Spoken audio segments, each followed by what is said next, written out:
the news directly affecting you first. Perhaps the biggest project the city is taking on in our generation, the building of a new arena and canal district on Savannah's west side.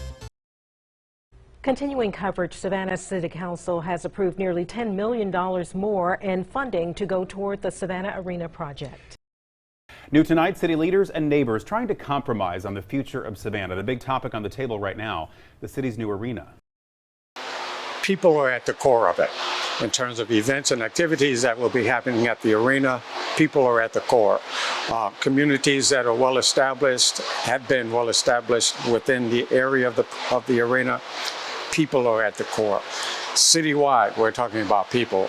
So my objective was twofold, as I mentioned previously, to acknowledge the ecological environment, because that's the groundwork, no pun intended, upon which communities have risen.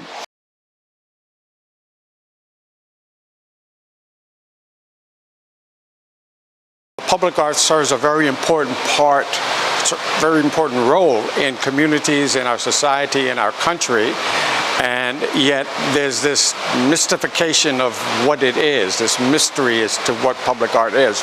I try to simplify that by simply pointing to the public aspect of public art. In other words, it is designed, or what I do is designed to serve the public with respect to communities, historic figures, events, and things of that nature.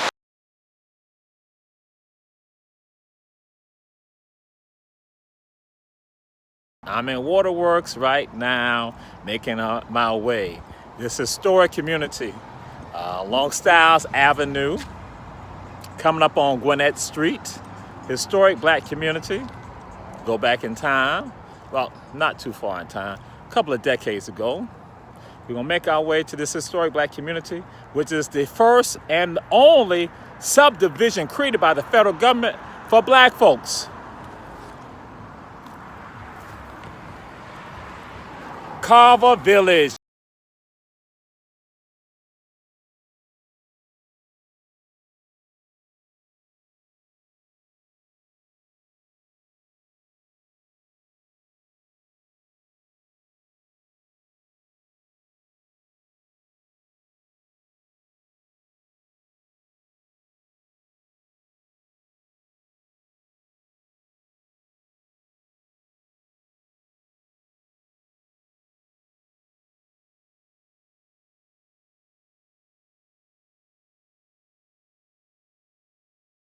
I've always taken it to heart that my art should be not part of the problem, but part of the solution. And so public art provided a means of taking what I do artistically, my visioning, and putting it into a public realm, but making sure that the public is at the forefront of how I design my works. New tonight, residents in West Savannah say they are not going to back down until that proposed Savannah Arena is built in their neighborhood. The discussion to build at Gwinnett and Styles Avenue have been going on for years now, but the neighbors say they're tired of the city stalling and now is the time to act. Our Stephen Gallo went to a community meeting tonight where they were talking about that. Stephen, this was called by the people who actually sat on committees for the arena planning, right? Yeah, Dawn, and those committees received a report from consultants last week, as you may remember, stating that a multi-million-dollar arena would indeed spur development in that part of the city. Now, tonight was about passing along that information to residents and encouraging them to contact city leaders with a very clear message. And they need to hear that loud and clear. Mr. Mayor, build the arena. Everything is improving except us. Our communities have faithfully supported SPLOST, and we hope that now is our time. Well, the fact is that you put your money where your treasure is. And so they see money being put in other parts of the city, and this is certainly the largest public expenditure that will ever happen in our lifetime.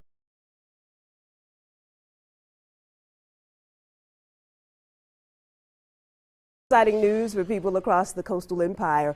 After much debate, the Savannah City Council has approved the Canal District Arena design. Now construction can get underway.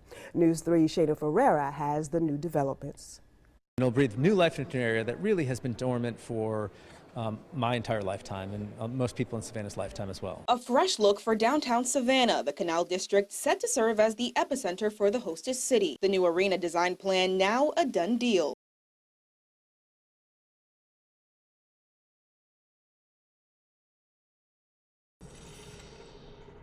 Just beyond this rusty fence, the future home of Savannah's arena. Area Neighborhood Association presidents say it's a project needed to spur other economic development on Savannah's west side. Now they hope they can agree with city leaders about what else is built here. The arena's in our front door. That's why Neighborhood Association presidents from Hudson Hill, Cloverdale, and historic Carver Village want their residents involved in the planning for Savannah's arena and Canal District. We're not against growth. We're not against the development.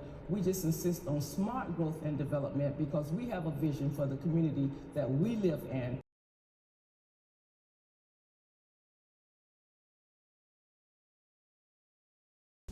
For many people, today represents the beginning of a project that will be a convenience, an additional amenity for our great city. But today, for so many others, today represents the beginning of a project that will eliminate the industrial barrier between downtown core and the west side communities. This represents an opportunity for equity. It represents an opportunity for an investment for an area that long deserves it.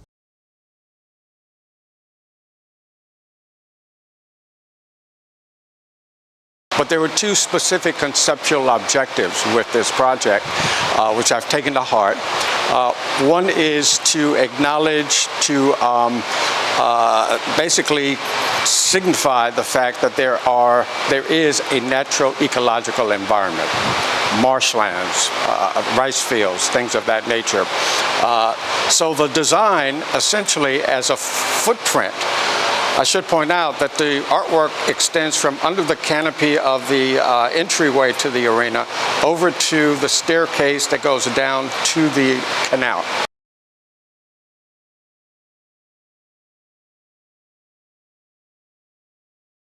It was very interesting to learn about the neighboring neighborhoods near the stadium, you know, because I lived in Carver Heights at one point and I felt like that was I like the fact it's a homage to the people of the community near the stadium. You know, everybody comes in the stadium, they get to see these sculptures and think about the people, the neighborhoods, and the communities around the area.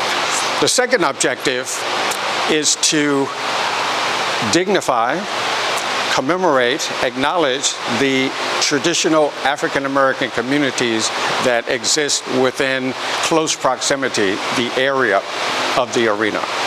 And working with the city archivist, historian, we were told that there were primarily five communities that would fit that bill.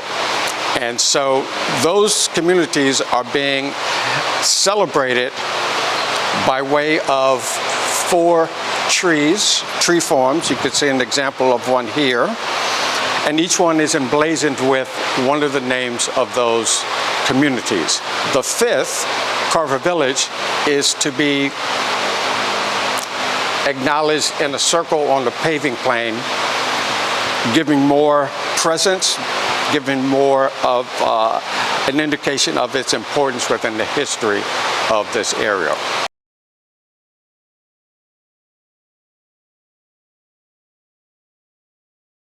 The most interesting thing I've learned, well, there is a huge African American community and they have been here since day one. And the fact that there's no recognition for these neighborhoods anywhere is like, this city is almost 300 years old and these families have been here for so long. Why has it taken this long for these names to come out? And I think that's one of the biggest things that I learned when working on this is just the lack thereof representation for the neighborhoods that have made this city.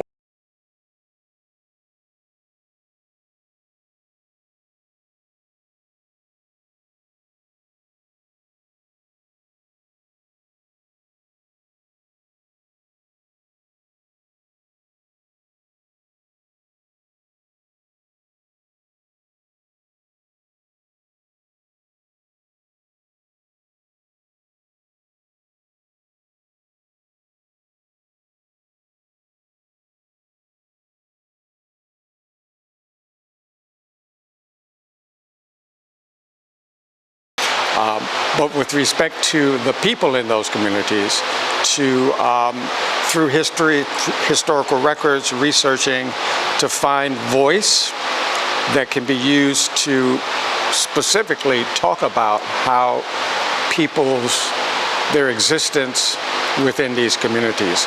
And so, again, symbolically, the tree is a natural form. It's not, although these sculptures are man-made, trees are not. So with respect to what they represent by way of grounding, by way of history, the tree was used, utilized the tree as a primary motif. And as I may have mentioned earlier, it's not uncommon for people to engrave their names into trees. I believe that trees also hold the spirit of those who have lived there. So these stylized trees became a primary way of acknowledging the 5 communities, at least 4 of them in the tree forms, but also bringing in the voices of these community members by way of etched quotes on the reverse side of these trees. And again, the site is approximately 95 feet long. So instead of a piece of sculpture, monolithic, that's 95 feet tall, which all due respect to my fellow sculptors, is also a matter of egotism. That 95 feet is spread out so that you can experience on